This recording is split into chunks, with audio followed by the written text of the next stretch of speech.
کیا ہوا عمران خان کے ساتھ؟ 2.5-3 سال جیل میں رہ گیا ہے، ٹھیک ہے، اور جس طرح رپورٹیں آ رہی ہیں کہ بھائی ٹھیک ہے اچھا کھانا بھی مل رہا ہے، اچھی تیری صحت بھی اچھی ہے، ان کی جو فیملی بھی مل کے آ رہی ہے، کہہ رہی ہے بالکل صحتیاب ہے، بالکل ٹھیک ہے، تو مینس تو کوئی ٹارچر تشدد تو نہیں ہو رہا نا. اگر آپ اتنی سے 2-2.5 سال کے جیل میں آپ جو ہے، آپ تو پہلے دن سے ملک کے خلاف سازشیں کرنے شروع ہو گئے، اداروں کے خلاف سازشیں کرنا شروع ہو گئے، سوشل میڈیا پہ اپنی کیمپینیں شروع کر دی، آپ مختلف دشمن ممالک کے میڈیا کو بھی آپ اپنے لیے ان سے ہیلپ بھی مانگ رہے. تو اگر آپ کی سوچ یہ ہے تو پھر میں نے آپ کو کہا کہ قائد عوام شہید ذوالفقار علی بھٹو صاحب، ان کو شہید کیا گیا، محترمہ بینظیر بھٹو صاحبہ کو شہید کیا گیا، بیگم نصرت بھٹو صاحبہ نے جس طرح جدوجہد کی، جس طریقے سے ان کو لاٹھیاں لگیں، جس طریقے سے انہوں نے خود اپنی موجودگی میں اپنے 2 بیٹوں کی شہادت دیکھی، میر مرتضیٰ بھٹو کو شہید کیا گیا، شہید شاہنواز بھٹو کو شہید کیا گیا، جس طرح یہ پورے خاندان کو جس طریقے سے میں سمجھتا ہوں کہ پورے پاکستان کی ہسٹری میں اس طرح کی کوئی مثال آپ کو نہیں ملے گی. اور پھر پریزیڈنٹ آصف علی زرداری صاحب کو 12 سال جیل میں بھگتنا پڑا. تو یہ ایک بہت بڑی قربانی پاکستان پیپلز پارٹی کی ہے، اس پاکستان کے لیے، اس قوم کے لیے، اس ملک میں جمہوریت کے لیے. اور یہ قربانی تا قیامت پاکستان پیپلز پارٹی کی جاری رہے گی. ہم آج بھی اپنے ملک میں ڈیموکریسی کے لیے کھڑے ہیں، آج بھی اپنے ملک میں ہم چاہتے ہیں کہ ہمارا ملک ترقی کرے، ہم ملک کے اداروں کے ساتھ کھڑے ہیں، ہم ملک کے ہر اس کسان کے ساتھ کھڑے ہیں، ہر اس مزدور کے ساتھ کھڑے ہیں، ہر اس مظلوم کے ساتھ کھڑے ہیں جن کے لیے پاکستان پیپلز پارٹی وجود میں آئی ہے. اور انشاءاللہ تعالی تا قیامت پاکستان پیپلز پارٹی اپنے اس نظریے پہ قائم رہے گی. Thank you. شرجیل صاحب، میرے 2 سوال ہیں. ایک سوال تو یقیناً پیپلز پارٹی کی جو جمہوریت کے لیے قربانیاں ہیں وہ اس کی آپ نے کافی تفصیل بتائی، لیکن سندھ کے حوالے سے بھارتی وزیر نے جو وزیر دفاع نے بیان دیا ہے، اس کے حوالے سے آپ کیا کہیں گے؟ سندھ حکومت کا کیا موقف ہے؟ اتنی بڑی ضرب اس نے لگائی ہے. دوسرا، عظمیٰ بخاری صاحبہ کا کہنا ہے کہ بلاول بھٹو زرداری کبھی وزیر اعظم نہیں بن سکتا، تو اس پر کیا رد عمل دیں گے؟ اچھا جی، پہلے آپ نے بات کی بھارتی وزیر دفاع. دیکھیں جی، جس طریقے سے آپ کو یاد ہوگا کہ بھارت نے اس سے پہلے ایک حرکت کی تھی اور ان کا ابھی نندن ایک جہاز لے کر آنے کی کوشش کو، جس طریقے سے اس کو پاکستان نے ایک عبرتناک اس کو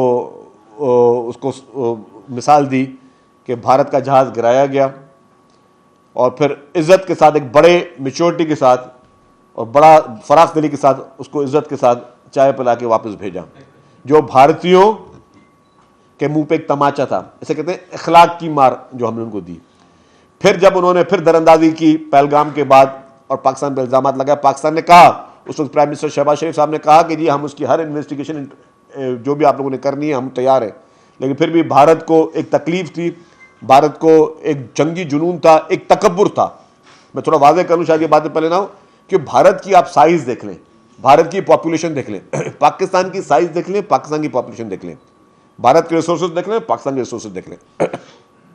رقبے کے لحاظ سے، آبادی کے لحاظ سے بھارت ایک بہت بڑا ملک ہے، اور وہ اپنے آپ کو کہلواتا ہے کہ وہ سپر پاور ہے.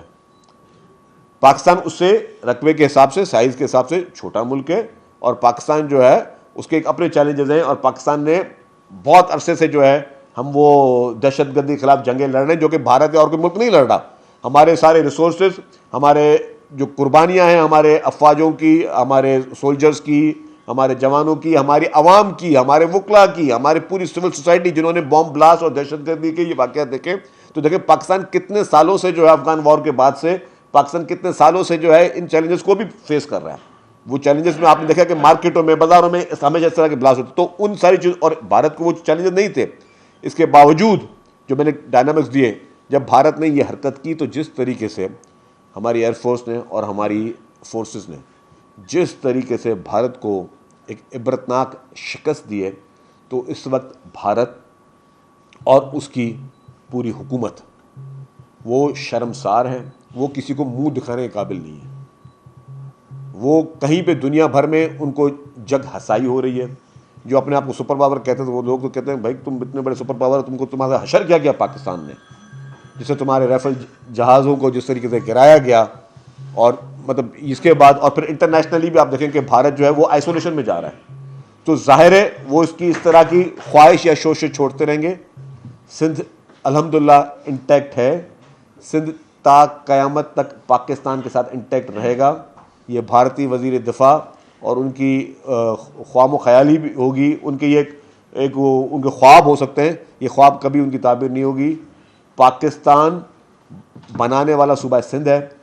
سندھ نے قرارداد سندھ اسمبلی نے پاس کی, جس کے بعد پاکستان وجود میں آیا. سندھ تا قیامت جو ہے وہ اپنے ملک پیارے وطن پاکستان کے ساتھ انٹیکٹ رہے گا. بھارتی شوشے, بھارتی خواہشیں جو ہیں میں سمجھ اس کی کوئی ویلیو نہیں ہے. جہاں آپ نے عظمیٰ بخاری صاحبہ کی بات کی, میں تو اس میں سے کامنٹ نہیں کرنا چاہتا. انہوں نے کیا کہا, سوری بتائیں. بلاول بھٹو زرداری کبھی وزیر اعظم نہیں بن اچھا, اب میں ان سے ایک ریکویسٹ کروں گا محترمہ, آپ ہی جس طریقے سے, اب میں زیادہ نہیں تفصیلات میں جانا چاہتا, اس طرح کا جس طریقے سے آپ اقتدار میں وہ آپ کو ہی قبول ہو. بلاول صاحب اس طریقے سے اقتدار میں کبھی نہیں آئیں گے انشاءاللہ تعالیٰ. وہ جب بھی آئیں گے, بلاول صاحب جب بھی آئیں گے انشاءاللہ تعالیٰ عوام کی سپورٹ پہ آئیں گے, عوام کے مینڈیٹ پہ آئیں گے, آپ لوگوں کی طرح نہیں آئیں گے اقتدار پہ. جی سندھ صوبے کے حوالے سے آپ نے کہا کہ بھارت کی بات ہو رہی ہے, لیکن ایک میڈیا گروپ کا مالک آ کے یہاں پہ لاہور سے کراچی یونیورسٹی اور دیگر اس میں باتیں کرتا ہے, ڈویژن ہونی چاہیے.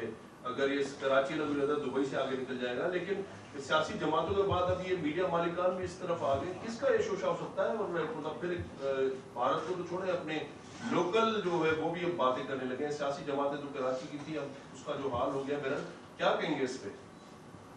تو ریپیٹ کریے اس کو.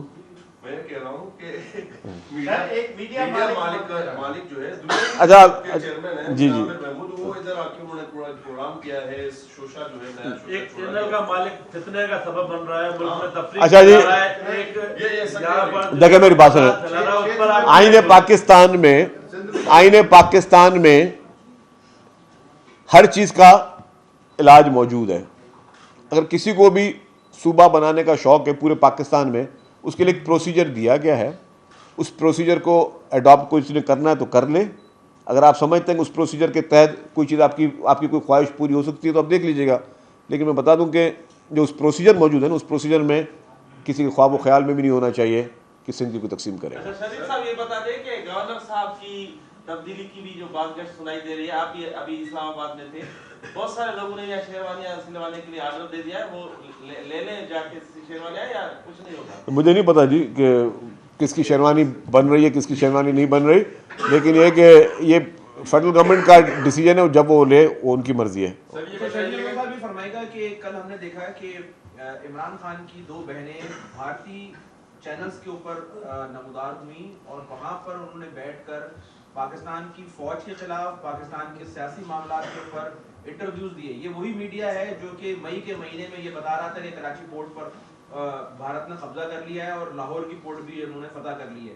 تو یہ پاکستانی سیاست دانوں کا یا ان کے خاندان کے لوگوں کا بھارتی چینلز پر جا کر بیان بازی کرنا کتنا شرمناک ہے ہمارے لیے, کتنا تکلیف دہ. اور دوسرا انہوں نے سندور 2 آپریشن لانچ کرنے کی بھی ریکویسٹ کی ہے بھارت پاکستان کے خلاف.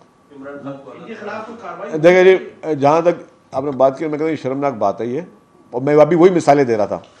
کیا ہوا ہے عمران خان کے ساتھ, 2.5-3 سال جیل میں رہ گیا ہے, ٹھیک ہے, اور جس طرح رپورٹیں آ رہی ہیں کہ بھائی ٹھیک ہے اچھا کھانا بھی مل رہا ہے, اچھی تیری صحت بھی اچھی ہے, ان کی جو فیملی بھی مل کے آ رہی ہے, کہہ رہی ہے بالکل صحتیاب ہے, بالکل ٹھیک ہے, تو مینس کو کوئی ٹارچر تشدد تو نہیں ہو رہا نا. اگر آپ اتنی سے 2-2.5 سال کی جیل میں آپ جو ہے, آپ تو پہلے دن سے ملک کے خلاف سازشیں کرنے شروع ہو گئے, اداروں کے خلاف سازشیں کرنا شروع ہو گئے, سوشل میڈیا پہ آپ نے کیمپینیں شروع کر دی, آپ مختلف دشمن ممالک کے میڈیا کو بھی آپ اپنے لیے ان سے ہیلپ بھی مانگ رہے. تو اگر آپ کی سوچ یہ ہے تو پھر میں نے آپ کو کہا کہ آپ کا کمپیریزن نہیں ہے. اور اس کی جگہ میں نے آپ پیپلز پارٹی کی ہسٹری بتا دی. جو پیپلز پارٹی کے ساتھ ہوا, میں آپ تمام صحافیوں سے پوچھتا ہوں, پاکستان میں کوئی ایک ایسی جماعت ہے؟ ہم نے اپنے ہیروز کو کھو دیا, ہم نے پاکستان کے ایسٹس کو کھو دیا. شہید ذوالفقار علی بھٹو پاکستان کا ایسٹ تھے, ایسٹ. ہمیں آج بھی جو لیڈرشپ کرائسس کی بات کرتے ہیں, کیونکہ شہید قائد عوام شہید ذوالفقار علی بھٹو صاحب جیسا ذہین, قابل, اس ویژن والا کوئی بھی شخص موجود نہیں ہے جس نے اسلامک کانفرنس کی. اسلامک کانفرنس میں پورے مسلمان قوم کو اکٹھا کیا. اس وقت وہ مسلمان ممالک کی ایک کامن کرنسی بنانا چاہتے تھے, جو کہ آپ کو صرف چند لوگوں کی اس میں اشاعت میں ملے گی. وہ پاکستانیوں کے لیے سوری پوری اسلامک ممالک کے لیے ایک کامن کرنسی بنانا چاہ رہے تھے. جس طریقے سے آپ دیکھیں دنیا بھر میں کافی ممالک جوائنٹ کرنسی بنا رہے تھے, وہ کس کو کھٹکتی تھی؟ تو انہوں نے انٹرنیشنل طاقتوں کو چیلنج کر کے اپنے ملک کو ایٹمی طاقت بنایا. لیکن جتنے بھی ظلم ہوئے کبھی بھی انہوں نے اس طرح کی چیزیں پیپلز پارٹی کی طرف سے آپ نے نہیں سنی ہوں گی. یہاں پہ وہ کہتے ہیں کہ ابھی ناخون بھی نہیں ٹوٹا اور آپ نے جو ہے وہ چلانا شروع کیا اور اپنے ملک پہ جو ہے آپ نے شروع کر دیے سازشیں. تو یہ چیزیں ٹوٹلی میں سمجھتا ہوں کہ یہ غلط ہیں. میں مشورہ دوں گا پی ٹی آئی کے لوگوں کو کہ آپ کو جو بھی اپنی لڑائیاں ہیں وہ عدالتوں کے ذریعے لڑیں, گھر کے اندر کی باتیں گھر کے اندر رکھیں, اپنے اداروں کو متنازع نہ بنائیں, اپنے ملک کو متنازع نہ بنائیں, انٹرنیشنل قوتوں سے اس طرح کی ہیلپ نہ لیں کیونکہ ماضی میں آپ لے چکے ہو. تو یہ چیزیں آپ پہ سوٹ نہیں کرتی.